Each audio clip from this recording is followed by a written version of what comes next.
नमस्कार, आप देख रहे हैं हमारा खास शो प्रार्थना हो स्वीकार और मैं हूं आपके साथ शगुफ्ता। आज के आध्यात्म के सफर में हम आपको लेकर चल रहे हैं बजरंग बली के धाम। ये धाम लगभग 6 दशक यानी 60 साल पुराना है, लेकिन इससे जुड़ी आस्था इसे त्रेता युग तक खींच कर ले जाती है। बजरंग बली के इस धाम में एक सेतु पर वो विराजते हैं, वैसा ही सेतु जैसा श्री राम ने लंका विजय के लिए रामेश्वरम में बनवाया था।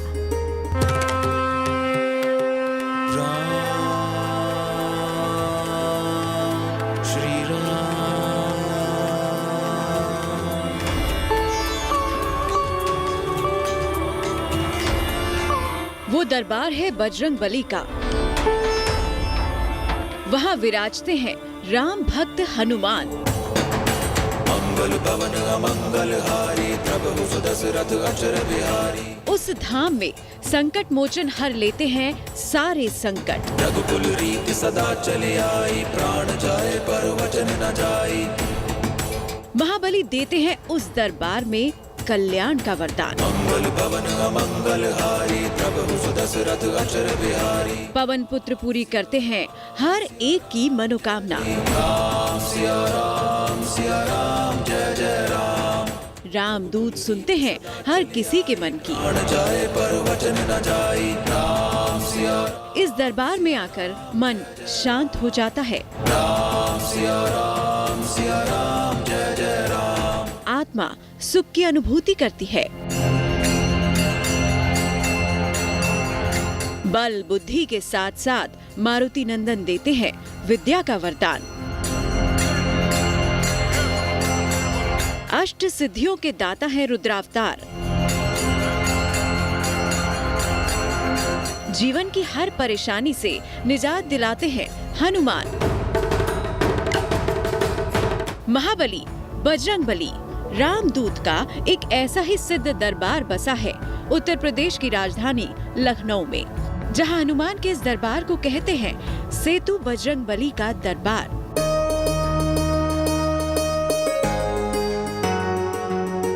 इस दरबार में जो कोई भी आता है उसकी बजरंग बली पर गहरी आस्था होती है।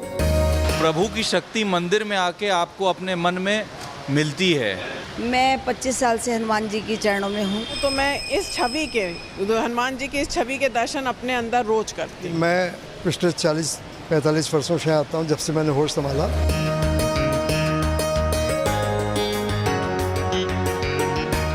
पौराणिक मान्यता है कि माता सीता ने भगवान हनुमान को अजर अमर होने का वरदान दिया था। इसीलिए त्रेता युग से लेकर द्वापर युग तक और द्वापर से आज कलयुग तक भगवान हनुमान के जीवित होने के प्रमाण मिलते हैं।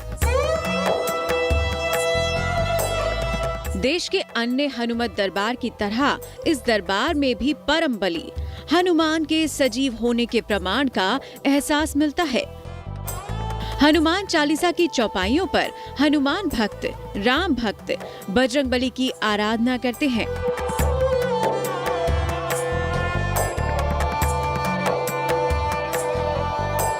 अपने आराध्य का वंदन करते हैं, उनको प्रसन्न करते हैं और अपने मन में मांगी गई मुराद चिट्ठियों में लिखकर बजरंग बली तक पहुंचाते हैं। यानी कह सकते हैं कि अंजनी पुत्र इस दरबार में पत्राचार से भी भक्तों की कामना को पूरा कर देते हैं। लेकिन इस दरबार में दर्शन के लिए आने वाले अनेकों भक्त ये मानते हैं कि हनुमान अंतर्यामी हैं, मन की बात जान लेते हैं। इसीलिए कामना मांगने से पहले ही बजरंग बली कामना पूर्ति का वरदान देते हैं। तभी तो यहाँ आने वाले हर भक्त की जुबान पर यही मंत्र रहता है कि कौन सो संकट मोर गरीब को, जो तुम सो नहीं जात है टारो। भगवान हनुमान संकट मोचन हैं, अजय अमर हैं। इसीलिए इस दरबार में रामदूत अपने आराध्य मर्यादा पुरुषोत्तम श्री राम और माता सीता के साथ विराजमान हैं। लेकिन पवन पुत्र ने गोमती के तट पर यहाँ स्थान लिया कैसे, इसके पीछे कथा है एक भक्त की, जिसे आज भी हनुमान भक्त महाबली का ही अवतार मानते हैं और उनकी छवि निहारने के लिए यहाँ आते हैं।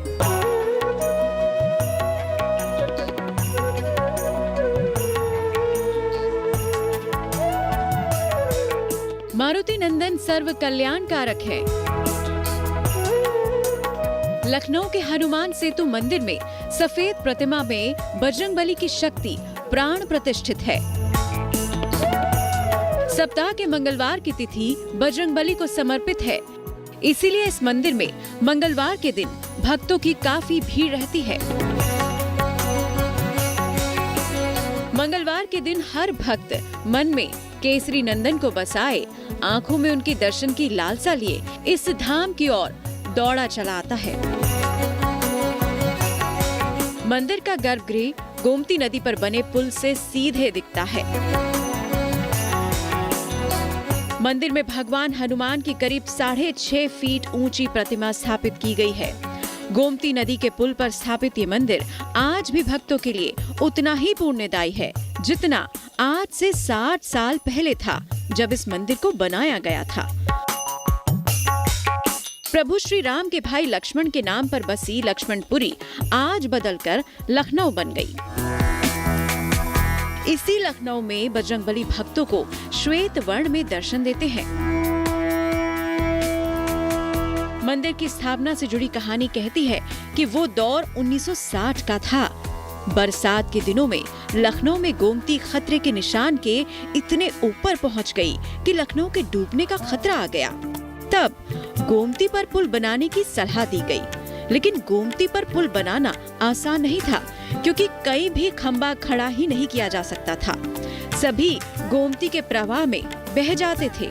तब बजरंगबली के परम भक्त बाबा नीम करौरी ने पुल के इंजीनियर की प्रार्थना पर उसे कहा था कि हनुमान ने तो लंका विजय के लिए अपने आराध्य के लिए समुद्र पर पुल बांध दिया था, तो आप भी हनुमान मंदिर का संकल्प लेकर पुल का निर्माण करें, सफलता जरूर मिलेगी।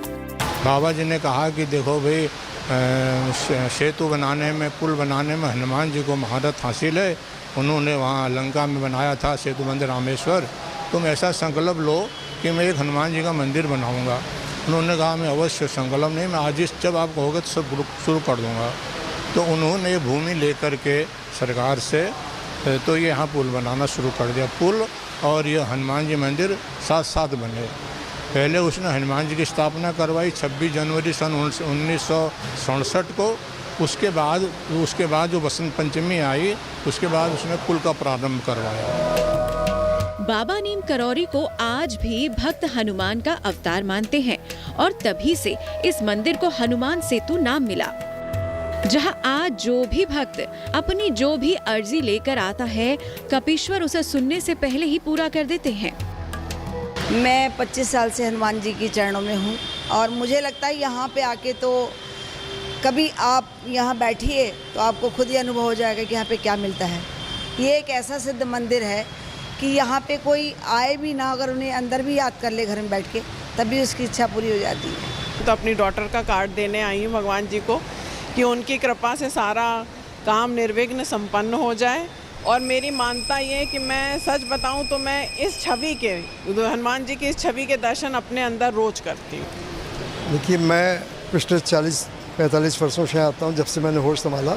मेरी उम्र 60 प्लस है, काफ़ी अरसे से मैं आ रहा हूँ।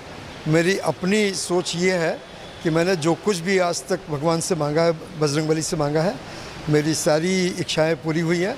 मेरी बहुत आस्था है, मैं बहुत ही विश्वास करता हूँ इस मंदिर पे। वैसे तो इस हनुमत दरबार में मंगलवार के दिन पैर खड़े करने की भी जगह नहीं होती, लेकिन साल में ज्येष्ठ के महीने में पड़ने वाले बड़े मंगल के दिन इस दरबार की छटा देखने लायक होती है। यहाँ भव्य मेला लगता है। राम भक्त हनुमान के इस सिद्ध धाम में किसी तरह का कोई बंधन नहीं होता, ये सभी के लिए खुला रहता है।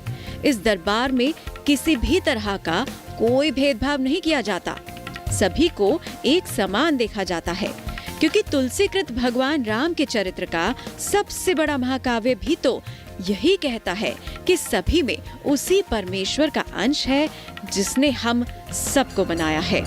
ईश्वर अंश, जीव अविनाशी। लखनऊ में भगवान हनुमान पिछले 60 सालों से इस दरबार में चमत्कार दिखाते आए हैं। लेकिन इस दरबार की एक परंपरा अपने आप में काफ़ी अनोखी है। वो ये है कि यहाँ भगवान हनुमान उनका भी दुख दर्द सुनते हैं जो यहाँ साक्षात नहीं पहुँच पाते। कहते हैं कि लोग अपने आराध्य को चिट्ठी लिखकर अपनी व्यथा सुनाते हैं और महाराज हनुमान उनके सारे संकटों को संकट मोचन बनकर हर लेते हैं।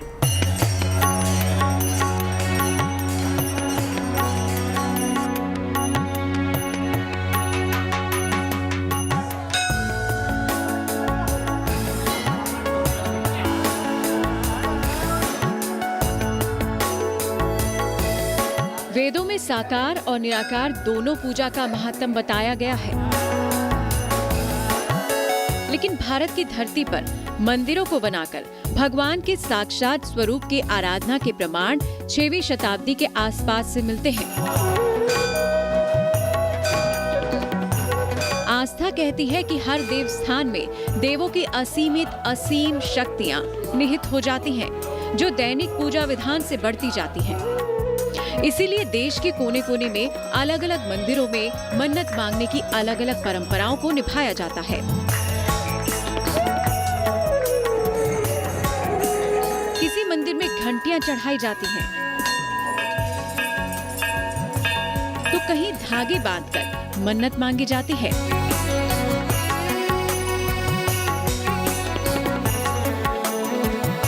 कहीं नारियल चढ़ाए जाते हैं, तो कहीं अखंड दीप जलाए जाते हैं। लेकिन भगवान बजरंगबली के इस दरबार में एक अलग ही परंपरा निभाई जाती है।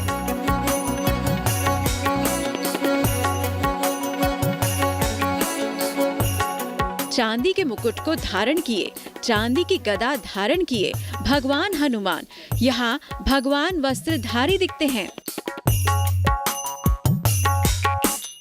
भगवान हनुमान के इस दरबार में भक्त अपनी मन्नतें चिट्ठी के जरिए पहुंचाते हैं।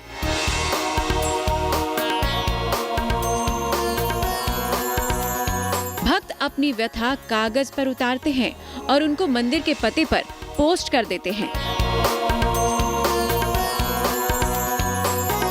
बजरंगबली चिट्ठियों में लिखी व्यथा जान जाते हैं और लोगों को उनसे छुटकारा दिलाते हैं। यहाँ वस्त्रों का श्रृंगार होता, मुकुट वगैरह धारण कराए जाते हैं। और सबसे खास बात तो यह है जी, बाबा जी का है यह आशीर्वाद। बाबा जी ने कहा भी था यहाँ दूर दूर से लोग दर्शन करने आएंगे, जो नहीं आ पाएंगे देश विदेश से वो इनको प्रार्थना पत्र भेजेंगे, उनका संकट दूर करेंगे। ये बाबा जी का कहा हुआ वाक्य है। तो इसलिए यहाँ बड़ी भीड़ बढ़ती जाती है, दर्शकों की श्रद्धा विश्वास है इसके ऊपर।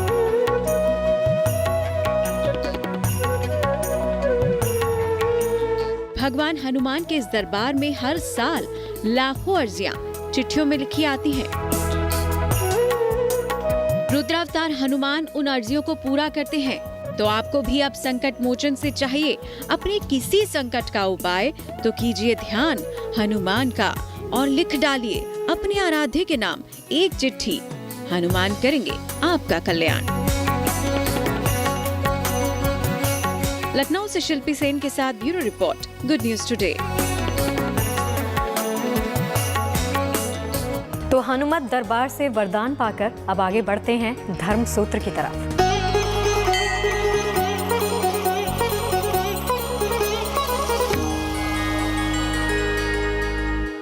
वो उत्तर दिशा की ओर जब हम सोएंगे और हमारा पैर दक्षिण की ओर हो जाएगा, तो दक्षिण में यमराज की दिशा है। और यमराज जो आयु के हर्ता हैं और काल हैं, तो जब किसी व्यक्ति का मुख दक्षिण की ओर होता है तो उसकी बुद्धि भ्रष्ट हो जाती है।